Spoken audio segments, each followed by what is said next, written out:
First, we gave you the horror of hands. Then, we gave you the terror of trees. Now prepare yourself for the dread of ducks. Just kidding. Welcome to this bonus episode of Monster Porn.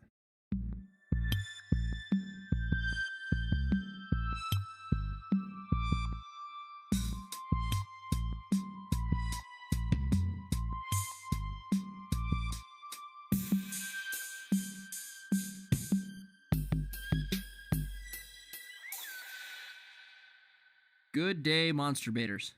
Welcome to this bonus episode of Monster Porn Podcast. I just wanted to remind you of all the t-shirts with Nick Calavera's kick-ass artwork. The man is talented. You can find those on teespring.com/stores/monsterporn. The next line of business is bonus episodes. I like to give Brett more work than is fair, so we're going to offer a full-length bonus episode. I'll give you full length. Shut up, Puggles. Where was I? Oh, yeah. For every 25 new reviews, we will launch a bonus episode so that you can double the violation of your ear holes. Now on to the show.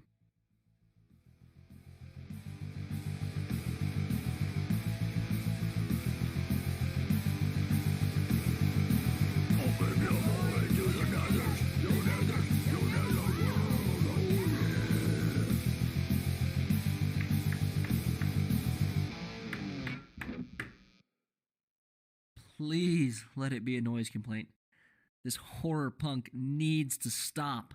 Don't hate us when we're on Warped Tour a year from now. And Patrick, while we're stopped, your backing vocals have too much head voice. All he has is head voice. What is that supposed to mean? Seriously, nobody will tell me what that means. It's nothing. Don't listen to him. God damn it. I gotta get the door. Demon Pig. Disembodied head in a jar. Get out of here. I can't have normal people seeing this waking nightmare we all share in this house. Head in a jar? Who's a head in a jar? We've got to tell him sometime, Matt. I don't want to deal with that right now. Can I help? Oh my god.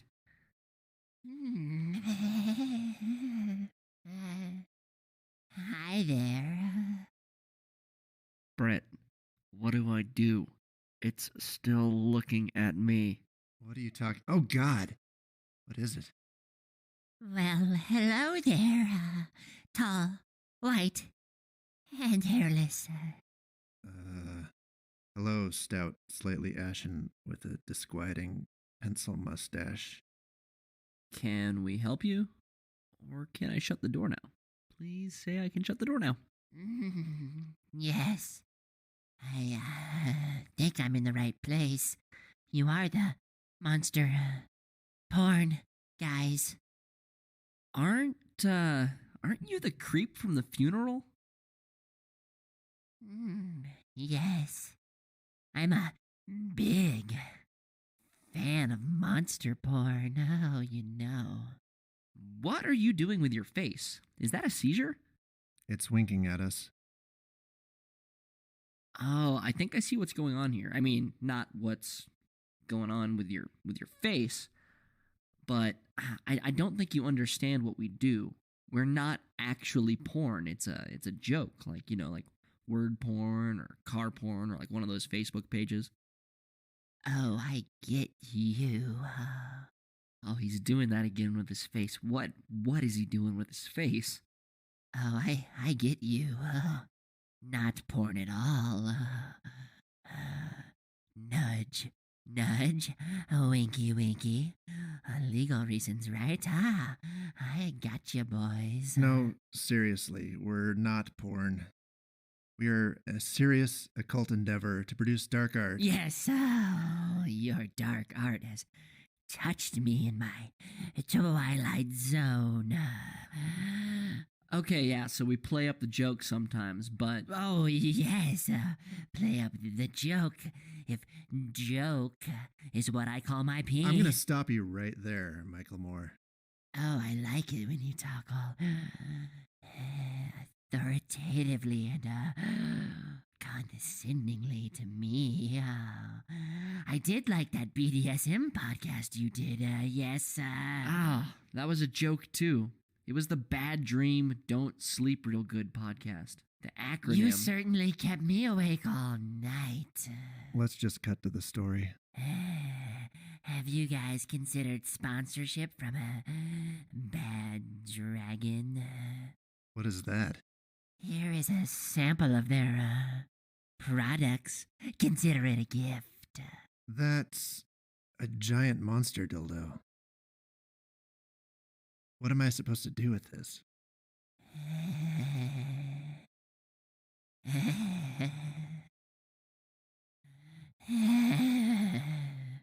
Do you really need me to explain?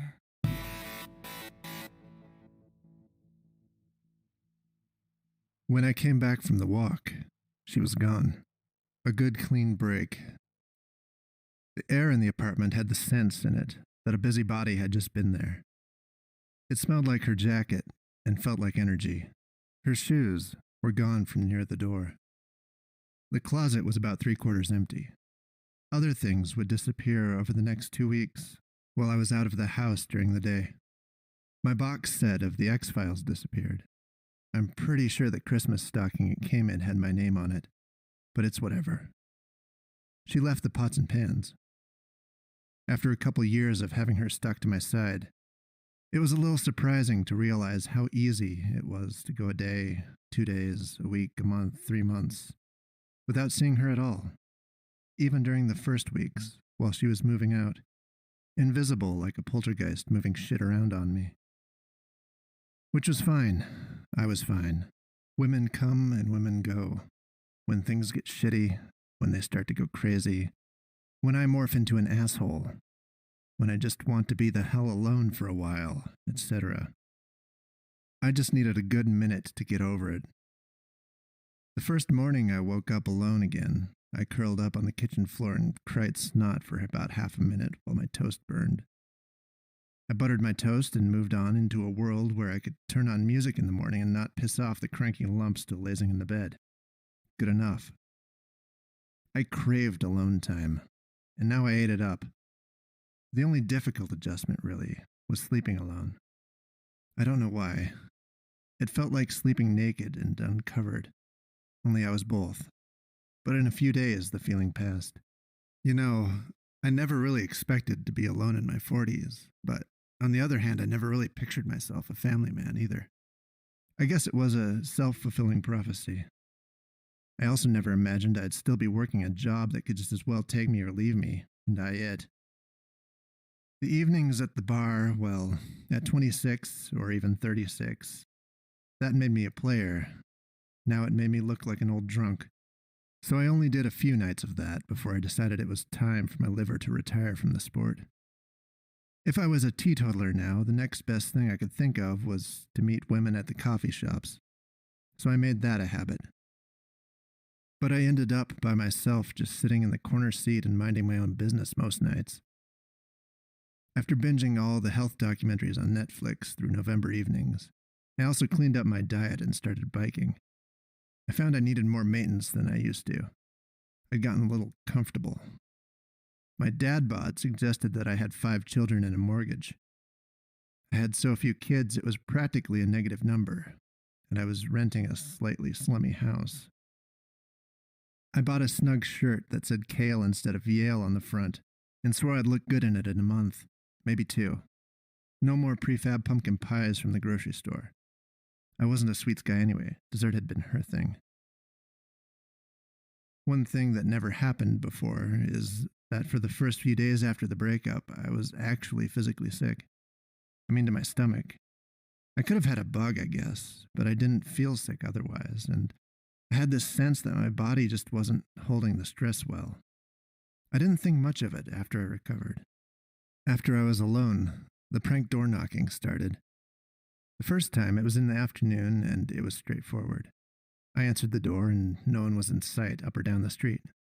I thought maybe I'd imagined it. The second time, which was in the evening a few days later, I had come to suspect it was the neighbor kids, and I listened to the bushes for kids snickering at my bafflement. I wondered, angrily, why they had decided to fuck with me all of a sudden. It happened every few days for a while, and at first I would glance out the window to make sure nobody was standing there, but I quickly came to just ignore it altogether. A few evenings I sat by the window to try to catch them, but they never knocked when I was waiting for them. Around Christmas, my back was bothering me, so I was sleeping on the floor rather than the bed for better support. I was in the living room in front of the couch, burritoed up in a comforter. The streetlights reflecting off the old snow cast a sickly pink hue on the ceiling. Some orange lights on the next block gazed steadily between the slats of the blinds, while I inhaled the dust from the carpet. The snow dampened the sounds of the night. It was crazy quiet around 2 or 3 in the morning when back pain pulled me out of a fitful sleep. The world became crystal clear, as if I hadn't just been dreaming. Instantly, almost as if I had been up for an hour or two and was on my second coffee. I tried to make out the hands on the clock, but it was too dark. A roaring engine hustled down the street, pricking the hairs on my arm.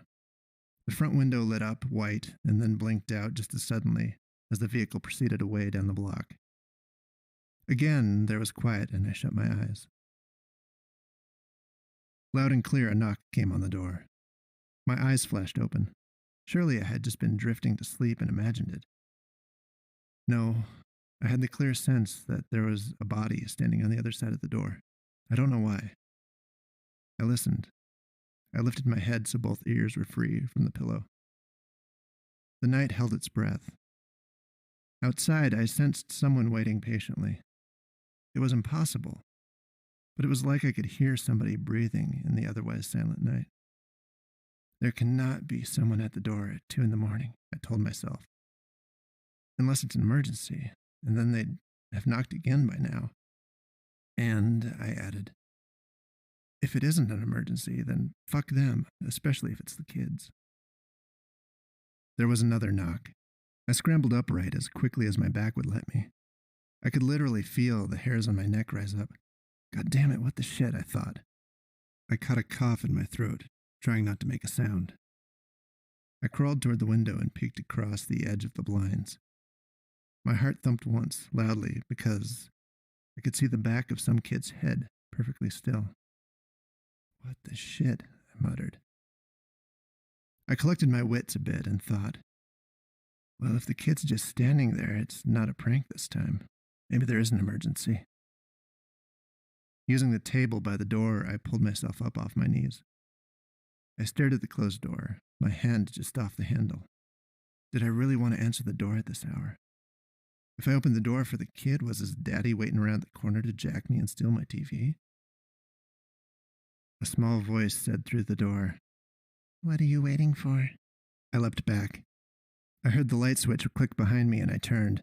There was Kaylee wrapped in my comforter, wondering, is everything all right? Then I woke up on my back on the floor. It was 3:33, and I got up to have a piss.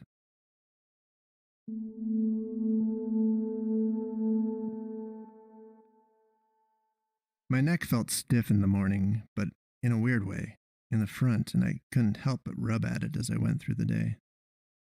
On my lunch, over a sandwich at the coffee shop, I realized there was a lump and it ran my blood cold, but then I felt around some more and I realized it was my glands. Had they always been that big, or were they swollen? Was I just being a hypochondriac? I deferred the decision to see a doctor until it got worse or it didn't go away. I slept fitfully again the next night. My back was still bad, and I was on the floor, but in the bedroom. I was obsessing over my slightly swollen glands, and I felt anxious and kept starting from the first reaches of sleep with a racing heart. Cruelly, I reminded myself how much safer I would have felt with someone there with me, even just if I had someone to talk over whether I should see a doc. The next day, biking to work, I heard this thumping noise, really fast, like someone running in boots, and I was perplexed to realize it was my own heart. I put my finger on my neck and tried to time it, but I couldn't. I walked my bike for a while, monitoring my pulse. All right, I told myself. I'm still just getting in shape. A few more months of eating healthy and this won't happen. Later, after dinner, when it felt like I had bad gas right under my sternum and couldn't sleep. I told myself it was just that. It was slightly to the left, just over my stomach, I told myself. I sat up and hugged my knees and was shaking. I decided to put on the light and read until I could calm down. I just needed to make it to morning, I told myself.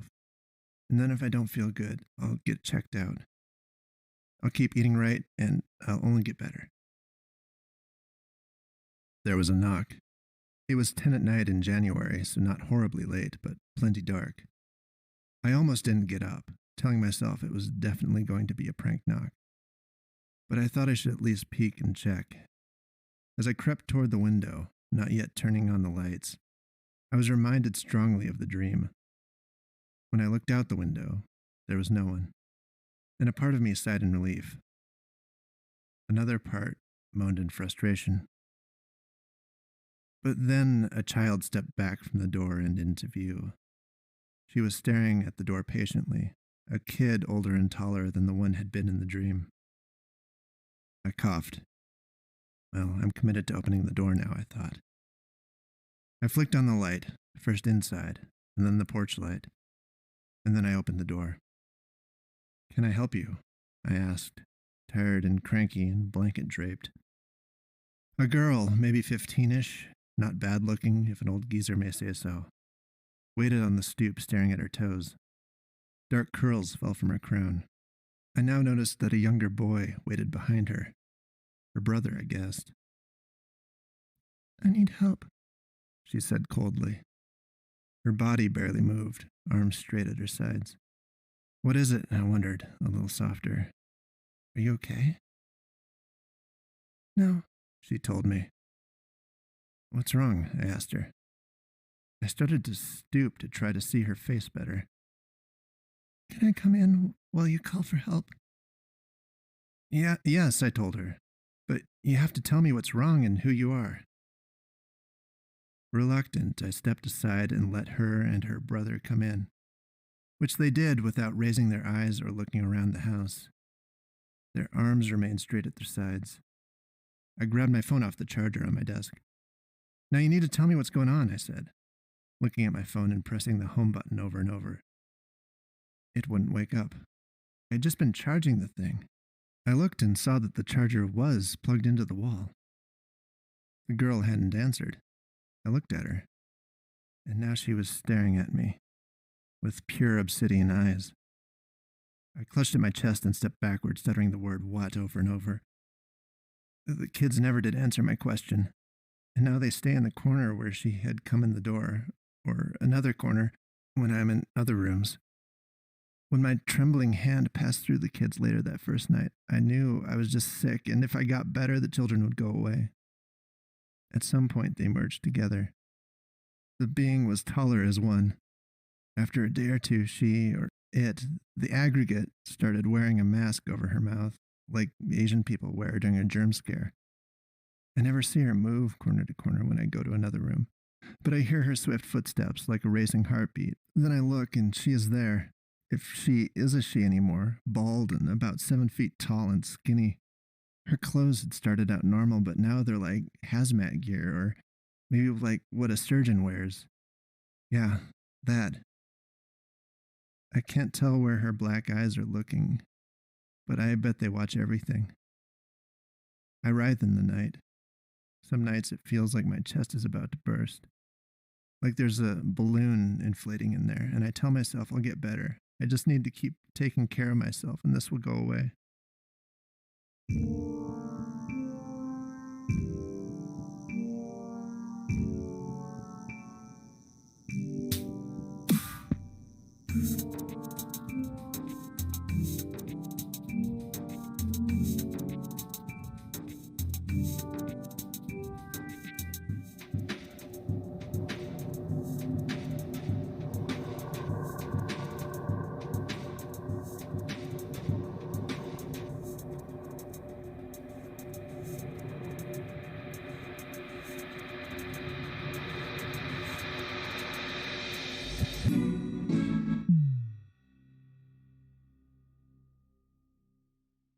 Theo took another look at the photo on the desk in front of him. No, that's not her, he said. Mr. Davis, Theo, you didn't even look at them. Just look. Really look so we can definitively say it's not her. We can't see it, Officer Clive said. He was wearing a white shirt rolled up at the elbows. His shoulder holster was empty. Theo sighed, grabbed the picture, and then rolled his chair back. He looked around and then at the photo. At first, he looked lazily, but then he cocked his head and squinted. No, he said and threw the picture down onto the table. These aren't her. Well, it looks a lot like her, Officer Clive said. Except for maybe the eyes. I don't know why her eyes look that way. Christy has a scar on her cheek by her ear where she fell from a tree and got cut. This girl's cheek is turned towards the camera. If this were her, there would be a scar right there. He pointed to the picture, and Brendan Clive frowned and shook his head. Damn. You're right. I remember that cut. When she came over for Lily's 6th birthday, she had it bandaged up. Theo didn't respond. He just stared, gaunt-faced and ill-looking. Clive couldn't remember him ever looking so awful. When Christy had first gone missing, it was horrible. The whole community was shaken, and Theo had taken it the way any good dad should. But then, as the weeks turned to months, Theo began losing weight, and any semblance of the good-hearted man he'd been disappeared. All Clive saw was a shadow, a pale shadow of the man that Theo had been, like an exposed bone. Theo went home the way he always did, retracing the steps he thought Christy may have taken. She was 3 blocks away from the police station when she had disappeared, and it was as though God had snapped his fingers and taken her. No one saw a thing. Some rumors went around town about a drifter, and a couple of old-timers got real suspicious of a young black man who'd moved to town recently. But those old-timers were always suspicious of anyone who didn't look like they'd been pushed out of the vanilla side of God's ice cream machine. He went up the hill, went 10 squares up the sidewalk, and then stepped over the broken square where the roots had pushed up underneath the walkway. There was a small maintenance shed on the side of the tennis court. He stopped and stared. Someone took her from there. If someone had been right there behind the shed, no one would have seen them. From the shed, it wouldn't have taken much to get her to the forest's edge, and then from there, it would be no problem to get to the walking path and down to the little used access road where a car could have been parked. Other rumors had gone around town. There were people saying they'd seen weird lights or heard strange voices. A group of teenagers said that some boys from out of town had been doing rituals in the basement of an old mill, trying to summon the devil himself. Theo didn't buy any of that. Someone had taken her from right here by this broken step on the sidewalk. The only building with a window facing this exact spot was closed around the time that she went missing. It was 3 p.m. on a Tuesday, or sometime around then. Theo had just gone to the store to get some groceries. He, being self-employed, stayed home Tuesdays so that his wife could go to school. It had been Theo and his girls, and Christy had gone out riding her bike like she did every day. All kids in the town of Reeds did. It was a place where everyone knew everyone. Of course, there was one man who was immediately blamed, a 50-year-old cemetery groundskeeper named Ryan Keel, who was on the sex offender registry for feeling up a 13-year-old girl behind a Dairy Queen about 10 years back. He was a pathetic-looking man, but he had an alibi. He was attending his grandmother's funeral in Austin, and he had the plane tickets and all. So that left Theo with the evidence. The mailman, Sam, had seen Christy ride her bike past the Grab and Grub, the convenience store on the corner of 3rd and Delta. Christy had waved and gone south, past the old mill towards the station. She was heading to the park on the other side, just like she had asked to do. She never made it the 5 blocks from where the mailman saw her to the police station where cameras picked up everything in a 1-block radius. It had happened right here. He was convinced. The problem was that the day she'd gone missing, one of those late spring storms hit about an hour after Theo realized something was wrong. They just started searching, and the temperature dropped from the mid-60s down to about 25 as the clouds blew in. 7 inches of snow dumped in about 6 hours, and any chance of them finding a footprint in the dirt by the tennis courts was completely washed away by the quick runoff and the rain the following day. Theo walked over to the shed and looked around. Then he turned and went back to the street and past the old mill. He paused for a moment and looked through a newly broken window. Something was drawn on the wall inside, a circle of some kind. A man bumped into him, almost from out of nowhere. "Hey man, you want something?" a voice said, and Theo turned to see Mike Klintowski staring at him, rubbing his tongue against the back side of the black stud that pierced his lower lip. Theo didn't say anything. Mike was a local metalhead and troublemaker whose greasy black hair never looked clean and who smelled of cigarettes. Theo started to walk away. "Oh, you're that dude whose little girl went missing. Some people say it happened right here, like in this building."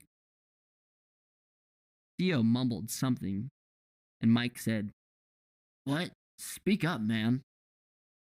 "I said it didn't happen here." "Oh, and how do you know?" Some people think it was you, man," Mike said. "They took dogs through here and they didn't catch a single scent," Theo mumbled. And then Mike said something, but Theo didn't hear it. He felt the world swirling around him. There was a blackness rising in him.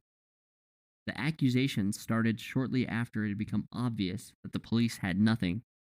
It was just Theo's word. That, and the fact that there was only about a half an hour of his day that wasn't accounted for. He had been a suspect for all of one day as far as the police were concerned. "It wasn't you, was it? You're not some freaky murderer, are you, Dad man?" Mike said. "I'm not," Theo said in a whisper, but then focused his gaze directly on Mike's self-impressed eyes.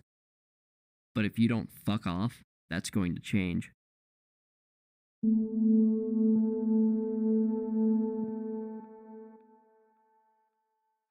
The dreams came again that night. It was the same one.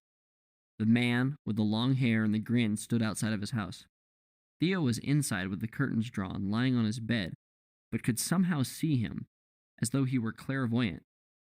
The man stood in the darkness, grinning a smile that reflected the light from a street lamp. Otherwise, he was only a shadow. Then it started. A shape would pass back and forth in front of the window, accompanied by a strange sound. Whoomp, whoomp, whoomp. Theo would fight to open his eyes to slits before his lids would fall again. The sound would come back. Whoomp, whoomp, whoomp. And then he'd open his eyes and swear for a moment that there was a shadow in the room. Then it stopped and he was awake. But he had to go to his front door to make sure that the man wasn't across the street. He would walk through the hallway to the entryway and find himself standing in his dark house, but suddenly the front door would be a few stories above ground level, and at the bottom of a long series of steps, there were faceless strangers standing, and he had the distinct feeling they were grinning up at him, waiting to get in. And then, by the door, a shadow of what looked like a boy about 4 feet tall would run across the living room, and a giggle echoed through the house. Theo woke up and sat up in his bed, feeling like he was drunk and struggling to separate the dream from reality. Times like this, when he woke up alone in his house, he remembered how it felt before, when his house was full. Before Caitlin had taken Missy, his younger daughter, and moved back across the country with his in-laws. His thoughts were interrupted by a knock on his door. He went to the door and said, Who's there?" "We need help, sir," a young girl's voice said. "Please, will you open the door?" Theo was silent. "Open the door, sir, please," The voice said. I can't. I'm just dreaming again. Now go away and let me sleep," Theo said, then went back into his room. fell on his bed and slipped in and out of fitful sleep with dreams of gnashing teeth and claws in the dark.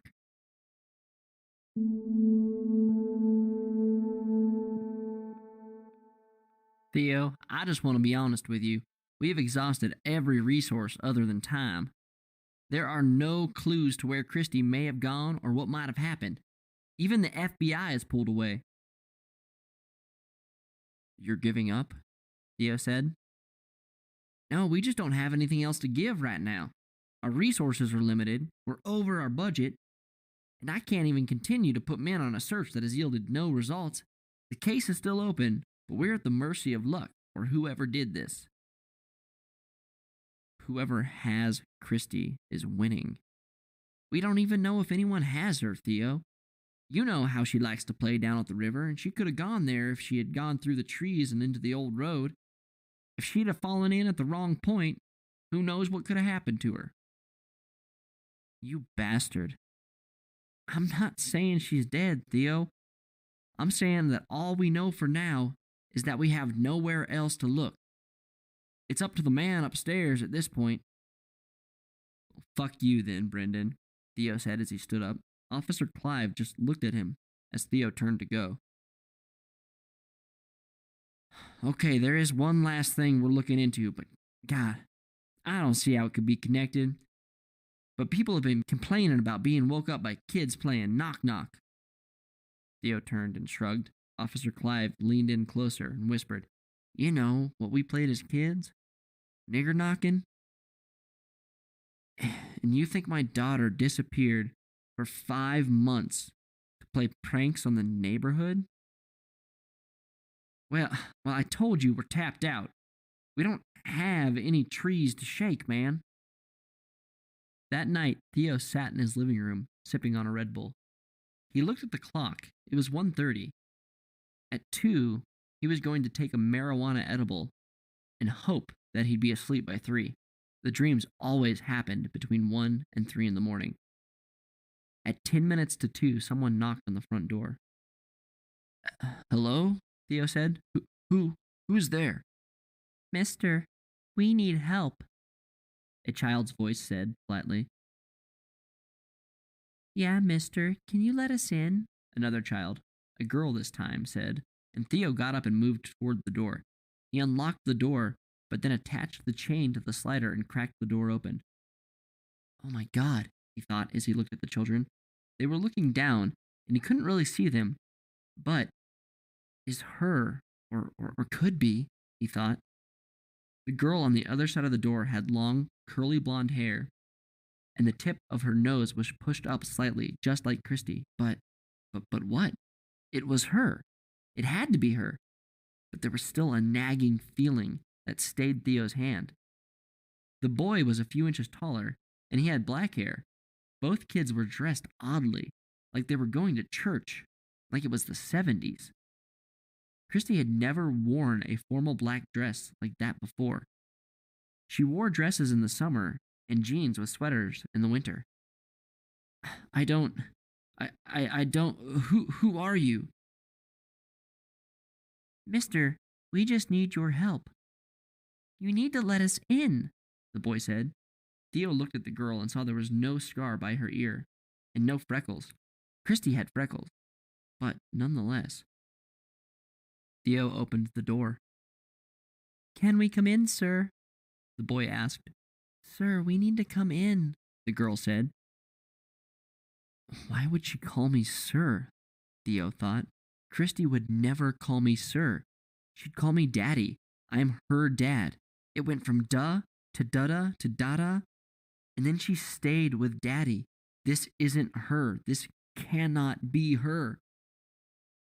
Hold on, Theo said, and he took his phone from his pocket. If you need help, call the police, he said. We don't want the police, sir, the boy said. We just want in, sir. Do you not want to help us? The little girl asked. Yes. Do you have no interest in helping children? The boy asked. Their voices were so flat and emotionless that Theo began to feel panic rising up in his chest. But it looks like her, a voice inside his head screamed. No, I do. I of all people do. You have no idea how badly, but, he said and thought, but what? Fear was taking him like an ocean tide.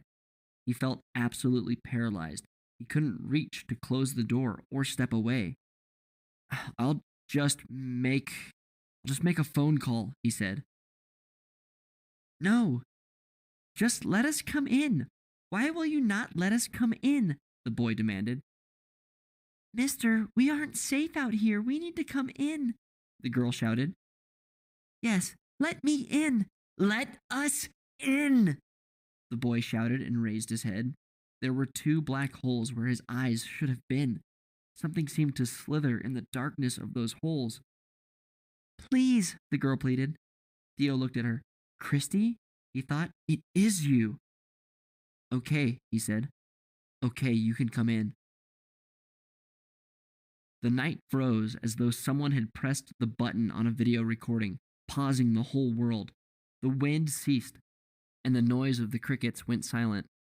It was all Theo could do to move his eyes. He saw something moving, just out of the reach of the streetlights. A sound, like the pulsing of energy, whomp, whomp, whomp, seemed to come from inside of Theo's head. He could feel it, whatever it was, grinning at him in the darkness.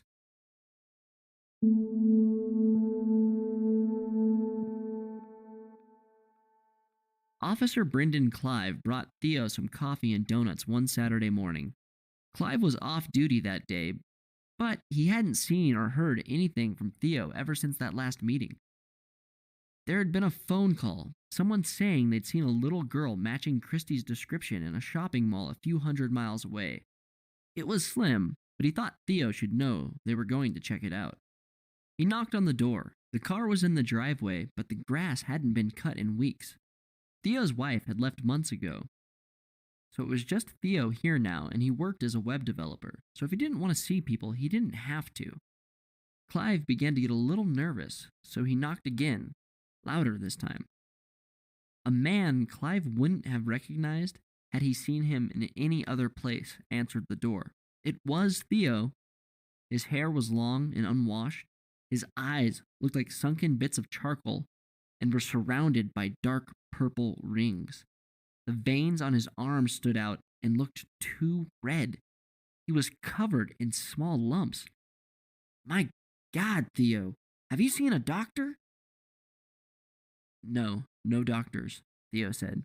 Clive stepped into the living room as Theo went to the sink and filled a glass of water, then brought it back to the officer. There is no fucking way I'm drinking that, Officer Clive said. Theo, you're horribly sick. We need to get you to a doctor right now. No, I can't leave, Theo said. Theo, I know you've been through a lot. Hell, losing Christy rocked half this town, and they barely knew her compared to you. But you need to trust me. Christy, Theo said as though he were just remembering something. Yes, my God, Theo, your daughter, Officer Clive said as he felt a drip on his arm. Clive looked up, and on the ceiling of the large, open, 2-story front room of the house, there were 2 slimy black bags that looked, if you were feeling particularly imaginative, like large cocoons, and something inside of them began to move.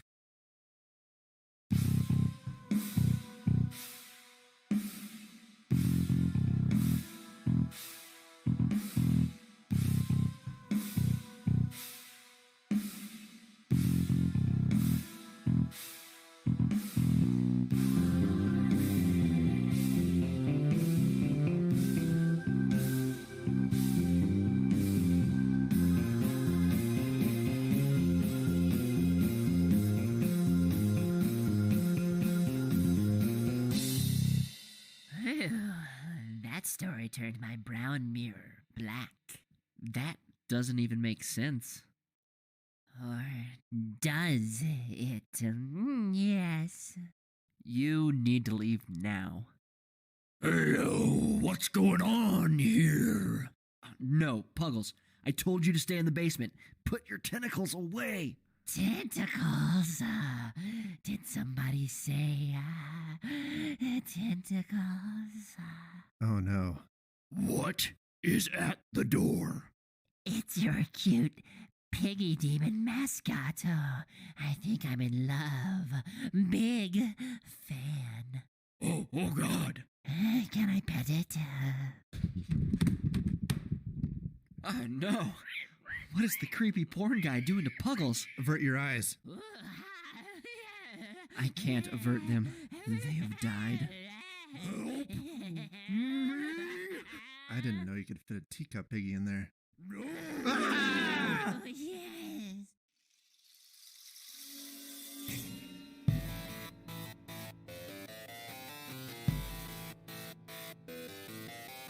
Monster Porn Podcast is a production of Warped Box Media, who is very ashamed.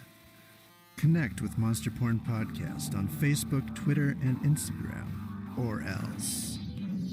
Or else things will go on like normal, and who wants normal?